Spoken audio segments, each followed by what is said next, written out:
I'm Tisha Bader with the JBS News Update for Friday, June the 19th, 2015. One Israeli man is dead and another wounded after what appears to have been a terror attack in the West Bank. Details are still unclear, but initial reports suggest the two were hiking in the area or driving in the area near the Jewish settlement of Dolev today and were flagged down by a Palestinian driver seemingly asking for help when they were shot at from that car at close range. The men are said to both be 25 years of age. They were evacuated to Sheba Hospital at Tel HaShomer for treatment, one in critical and one in moderate condition. The critically injured man, however, later died of his injuries. IDF forces are searching for the suspect or suspects. Israeli Prime Minister Benjamin Netanyahu sharply criticized the United Nations and its Secretary General Ban Ki-moon yesterday over Ban's harsh criticism of Israel's actions during last summer's war with Hamas in Gaza. Ban was speaking at an open UN Security Council meeting to debate a report on children in armed conflict submitted by the UN Special Envoy to that committee, Leila Zerougi of Algeria. In his remarks, Ban mentioned the war zones of Iraq, Syria, and South Sudan, but Israel was the only country he called on to take action to protect and prevent the killing of children in armed conflict. Ban did not mention terror group Hamas. In response to Ban's speech, Netanyahu said yesterday that it was a, quote, black day for the United Nations. He said instead of mentioning the facts that Hamas turned Gaza's children into hostages by firing rockets at Israel, it dug terror tunnels in the direction of kindergartens. The UN has chosen to preach to Israel, which has chosen to abide by international standards.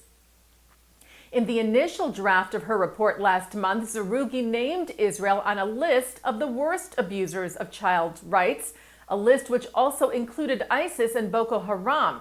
At that time, Netanyahu personally asked Ban to remove Israel from that list, which he did.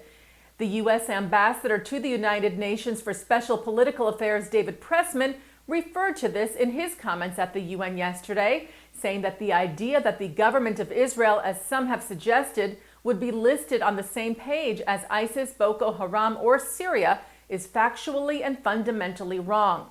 B'nai B'rith International noted that Israel was removed from that initial offensive list, but also that the report still dedicates 32 paragraphs to Israel, much more than horrible human rights offenders. Israel's ambassador to the UN, Ron Prosor, sent a letter in response to Ban's speech, noting the UN's failure to hold Hamas responsible for its actions in Gaza and urging the Secretary General to change the working methods used in forming the report, saying that Israel was prevented from verifying incidents in the report and was given little time to comment on it, and that most of Israel's requests and comments regarding the report were ignored. The New York State Assembly yesterday passed a resolution against the BDS boycott, divestment, and sanctions movement. The bipartisan resolution passed almost unanimously yesterday. It was introduced by Democratic Assemblyman Walter T. Mosley of Brooklyn, co-sponsored by 74 other members.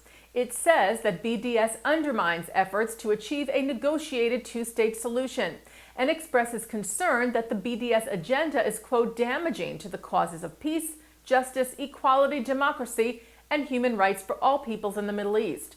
The resolution also expresses concern over anti-Israel activities on college campuses and over academic boycotts against Israel.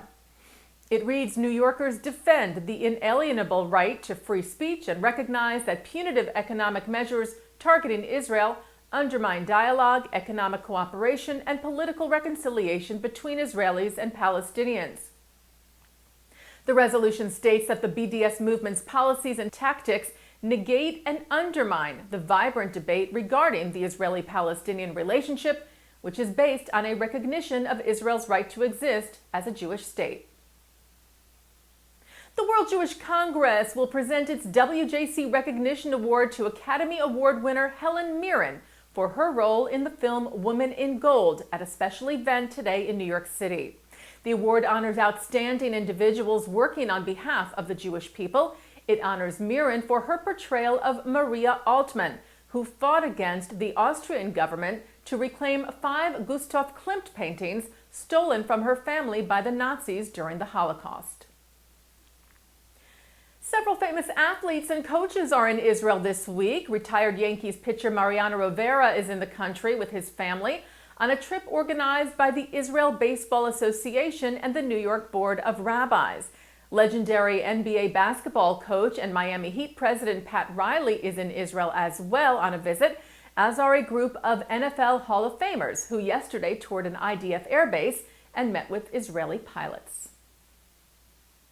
And looking now at our programming for tonight, Friday, June the 19th, live Shabbat services are coming up at 6 o'clock from New York City's Central Synagogue, followed at 7:30 with highlights from the Krakow Jewish Festival.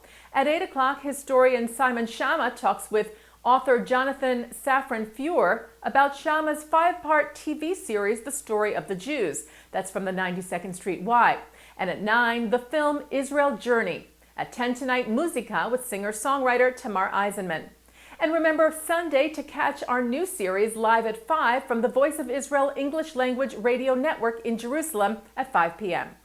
And that's the JBS News Update for Friday, June the 19th, 2015. I'm Tisha Bader. Shabbat Shalom.